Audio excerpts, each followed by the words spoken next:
Yo creo que todavía no se termina de entender la magnitud de la amenaza, del peligro que está en desarrollo para los valores occidentales, para las democracias liberales de Occidente, lo que se ha instalado en Venezuela. Entonces, entender verdaderamente su naturaleza, entender que Venezuela es hoy en día un país ocupado, además de un Estado fallido y un Estado criminal.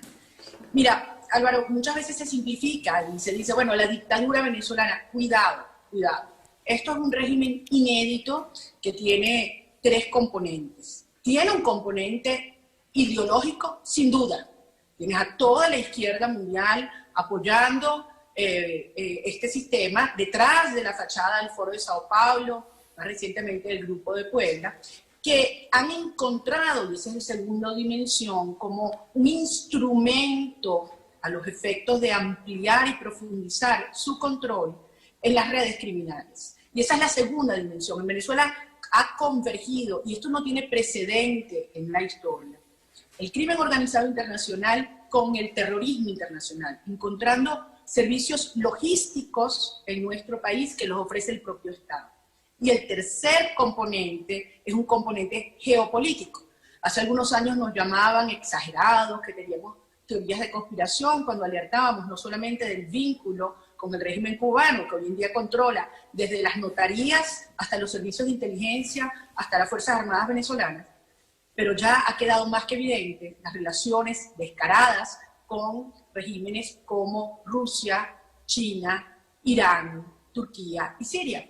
Al extremo, Álvaro, que hace unos pocos días el canciller iraní aquí en Caracas dijo, Venezuela ya no es un territorio bajo la hegemonía occidental. Entonces, eso es lo que está ocurriendo en Venezuela. Un país que está sometido a una crisis humanitaria sin precedentes, que representa una amenaza para la seguridad nacional del hemisferio y que obviamente corre el riesgo de un conflicto armado creciente. Eso es lo que estamos viviendo hoy. Y desde luego que tiene una visión expansionista y un proyecto transcontinental para desestabilizar los demás países del hemisferio, cosa que ya está en marcha. Esto es muchísimo más complejo que esto, Álvaro. Mira, si esto fuera una dictadura convencional, militarista, típica, esto hubiera caído hace muchísimo tiempo. Pensemos todo lo que se ha hecho en estos 20 años. Y la sociedad venezolana lo hemos intentado todo. No sé si estás al tanto, pero en estos años han habido más de 16 intentos de insurrección militar. Hay cientos de militares torturados, presos, atacados, sus familiares desaparecidos y secuestrados, incluso asesinados. Han habido 20 años de protestas cívicas que son admirables.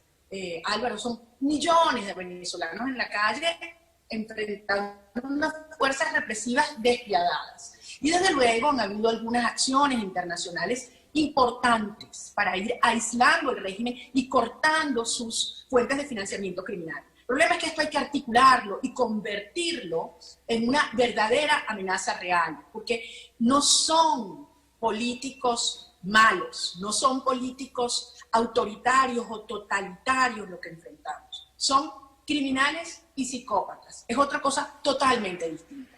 Como bien dices, han habido 13 intentos de diálogo, han habido 29 procesos electorales. Todos han terminado igual. El régimen los ha utilizado para tratar de lavarse la cara frente a la comunidad internacional y con el único propósito, el único de ganar tiempo en la medida que va afianzando el control territorial, económico y social del país. Entonces, esas opciones están descartadas. Si tú tienes un criminal, un secuestrador que tiene al rehén agarrado por el cuello, la única manera de paralizarlo es que tú puedas rodearlo con una fuerza superior que tenga un efecto disuasivo. Y cuando nos dicen, es que eso es violencia, todo lo contrario, Álvaro.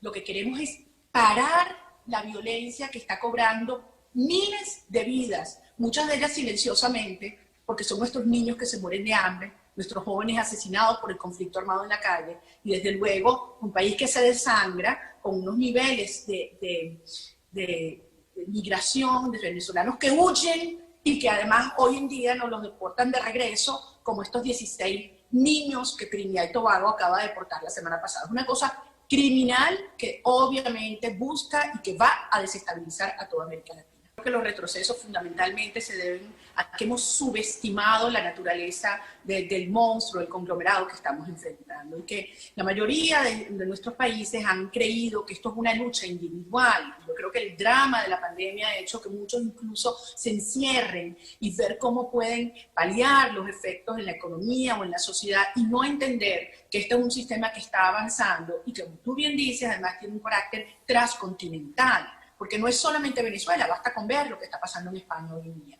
Álvaro, es alarmante, tú y yo lo hemos hablado muchas veces, cuando yo decía, hace 22 años, muchos venezolanos decían Venezuela no es Cuba, esto no nos va a pasar a nosotros jamás. Tenemos una tradición democrática, instituciones, recursos, una sociedad civil vibrante, un sector económico fuerte. Mira cómo estamos hoy. Venezuela está peor que Cuba, incluso peor en ingreso familiar y en Estado de Derecho. Imagínate el nivel de devastación.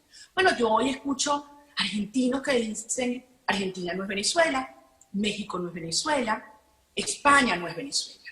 Y cuando nos damos cuenta, esto es una receta, que estos criminales además la han ido perfeccionando en la medida que intercambian tecnologías unos y otros. Fíjate, toman el poder por una vía democrática, con populismo, con plata que se pasan unos y otros, y después van avanzando simultáneamente y de manera coordinada en varias acciones.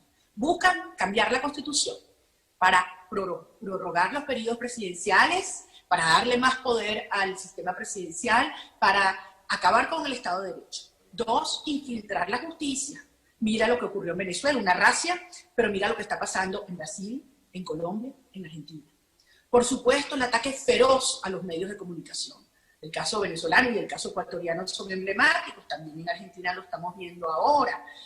La censura, la autocensura, la compra de medios, la persecución de periodistas. Obviamente hay un tema de destruir un status quo de un sector productivo y hacer que emerja uno totalmente comprometido con la tiranía, y entonces apelan a controles, expropiaciones, confiscaciones. Nuevamente veamos Argentina. Y desde luego hay un elemento muy preocupante en algunos países, que es la polarización de las Fuerzas Armadas. El caso de Venezuela es emblemático, me preocupa verlo hoy en día en el caso chileno, por ejemplo, y en el caso brasilero también. Entonces, esto es una receta que se va aplicando, y mi invitación sería a todos los ciudadanos de Iberoamérica a evaluar lo que está ocurriendo en cada uno de nuestros países, porque si algo yo me propongo y tenemos que lograr es que el drama venezolano, la tragedia y la experiencia venezolana sirva de experiencia y de aprendizaje para tener estas alertas y para detener a tiempo procesos en estos países y que no lleguen al grado de devastación en que se encuentra el país. Porque yo estoy convencida, uno, que tenemos unos enormes desafíos por delante, que el mundo ha entendido la naturaleza de la amenaza que hay en Venezuela y que esto ya no es un problema solo de solidaridad con nosotros, sino de su propia seguridad nacional y de los valores de Occidente. 2, creo que una alianza entre liberales y conservadores es inevitable, la estamos construyendo para enfrentar a un enemigo común que atrincherados en distintos sectores de la izquierda están haciendo un daño nefasto a las democracias liberales de Occidente. Y yo creo que eso es un gran desafío y una tarea pendiente. Y en tercer lugar, lo que yo he llamado la oportunidad histórica del péndulo, es decir, ver las repúblicas, ex repúblicas soviéticas, como hoy se han convertido en las sociedades más liberales, que buscan el libre mercado, la iniciativa, la propiedad, reducir el Estado y tener sociedades ricas. Eso es exactamente lo que está pasando en la sociedad venezolana. Y una vez que saquemos a estos criminales, yo estoy segura que Venezuela va a asumir por primera vez en nuestra historia la posibilidad de un desarrollo desde una perspectiva de un modelo de crecimiento liberal, dejando atrás y para siempre estatismo, centralismo, populismo, clientelismo, militarismo y socialismo. Esa es la magnitud del desafío y yo sé que juntos lo vamos a lograr.